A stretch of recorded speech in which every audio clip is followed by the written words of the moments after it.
There's a lot of trends in 2025 in payments that I see going to happen in 2026 as well. But a lot of those trends are going to change. And I think that the major trends for both payment companies and banks is that you have to sell software first solutions. That's a trend that's been going on for years. I don't think that's going away. I think that you need to go to merchants and you need to give them billing solutions, software that actually helps them grow their business, no longer just a payment terminal or a payment device, because they understand that they can save money in obviously various different ways through different types of payment companies. On a global scale, we will see more stable coins, but I don't think within our borders stable coins will make a huge impact. I think overseas in transactions between banks in different countries that will save a lot of money for people utilizing stable coins. But I don't see consumers using stable coins to pay for their everyday goods, retail, gas, food.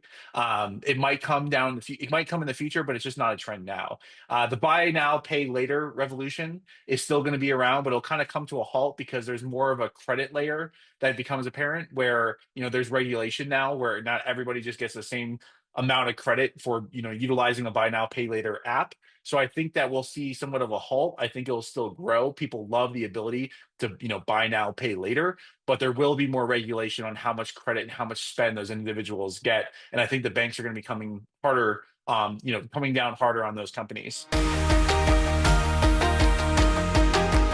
There's three ways that AI will impact the payments industry in general. First is risk, the ability to call out fraud patterns faster and bad behavior utilizing AI. The second is agentic commerce, where AI can help customers find the right product. And I feel like a lot of larger companies like Shopify, PayPal with their Venmo product, they're going to utilize these AI agents to help consumers find the right products and get closer to those merchants that are utilizing their payments. And then also faster customer service, AI being used for both making the service rep smarter as utilizing a co-pilot, something similar to what OvationCXM has built for a lot of payment companies, and also assisting merchants with questions in real time over voice and chat. I think that AI is getting smarter and faster and better, and so there will be more assistance to merchants in the future. I think a lot of payment companies saw how well Stripe and Shopify did, and they thought that it was all going online.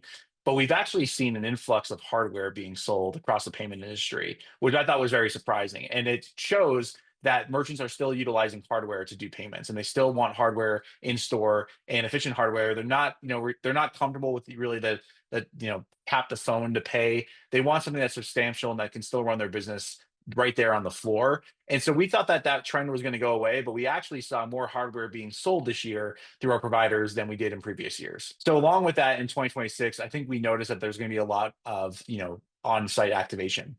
These merchants want hardware, but they still need an IT consultant or someone who's proficient with the hardware to go in there and set it up for them. The way that I feel OvationCXM solves this problem is by providing a better branded experience all the way through for their customers.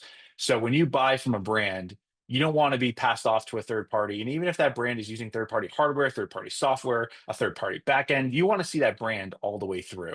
So what OvationCXM does with the Journey Builder is help highlight and put your brand up front. So no matter who they're talking to or how they're being serviced, your brand is front and center. And that's the most important thing for these brands that are in a competitive market selling to all different types of merchants. Many of our payment company and bank clients are very excited about AI agents building a co-pilot for their team to make their team smarter in real time.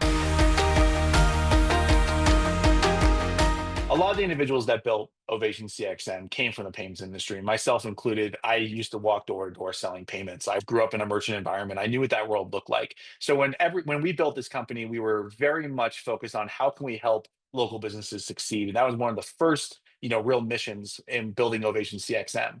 And over time, we did notice that with our products, we've done better at assisting let's say payment companies and banks, because again, they are in a complex ecosystem. It's difficult for them where they're working with so many different parties throughout the day that one transaction happens, there's four parties involved sometimes. And that's very difficult to support. And so having a team that understands that environment, having a team that understands that ecosystem, everything's been purpose built for that, for solving exactly that. And that's where, I think a lot of payment companies and a lot of banks can rely on OvationCXM.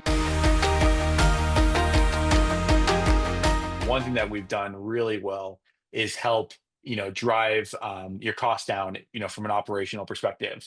We're here not to replace humans with the AI. We're here to make those humans smarter so you don't have to hire more. And that's been really a great mission, because you can tell that a lot of the operational directors that we're working with, they no longer feel like, oh no, how do I have the budget for more employees as my portfolio gets bigger. Right now, it's I'm making my employees better and smarter and faster, so they can handle more merchants and they can handle more of of our portfolio actually growing. They are in a saturated market. There's a lot of banks, there's a lot of credit unions, there's a lot of payment companies. You got to stand out. And the reason that like a Toast or a Square stand out is because they've raised a lot of money to do marketing. And so they have a very prominent brand. And so if you want that same type of brand in a local place, a local town, city, you either got to spend a lot of money, which is hard to do with marketing, or you have to drive a great brand experience all the way through so people rely on that brand and they think and they talk about that brand. First, summarization, the ability that if a customer calls in and you haven't spoken with them before, or it's your first day on the job and you don't know the product that you're supporting, it starts feeding you information about that product in real time. And it also gives you a summarization of what happened in the past with this customer, how many times they've called in, what's their health score, are they happy, are they not happy. So there's you can quickly relate to them and quickly provide a great experience by making it sound like you've known of them the entire time. And that feels good for merchants. They don't want to be call in and be passed around. It doesn't feel good for anyone, to call support line and you feel like they're talking to this group who you're paying money to for the first time. Another piece is in that, that Copilot experience. The Copilot is not just giving them knowledge and summarization, but it's also looking for patterns and trying to figure out, why is this customer calling in? If they called in this many times about this product, well, then here's a solution that's most common with that product.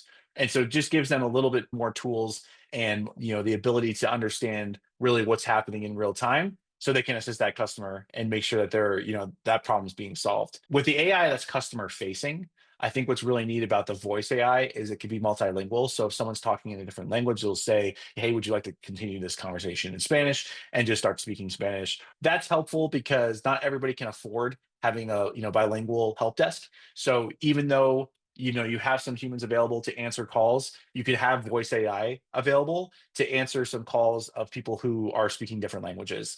And there's really no end to that. You can put as much information and knowledge in there, and you can train those agents, to give it your personality and your company's branding to make sure that they're following the script that you want. It's been difficult for them and very costly for them to get hardware out there and make sure it's activated, make sure it's supported, especially because when you're in the mid-market and enterprise world, they want a lot of hands-on and they expect a lot of hands-on, and they're paying you to get a lot of hands-on experience. And so we've focused on helping those companies provide that concierge type support by doing hardware procurement, actual support, on-site activation nationwide, and then the ongoing kind of monitoring of their products, so it can actually tell us, hey, your router's down, your printer's down, on your point of sale on lane 8 is down, and we can do proactive support and give them the heads up that morning. By the way, here's something that's happening, we'd love to troubleshoot it with you before you start your day. So that's been a really fun mission to work with a few of our different partners, ScanSource and Red Iron, on, and actually fulfilling that full service cycle and providing great support to enterprise brands and mid-market brands.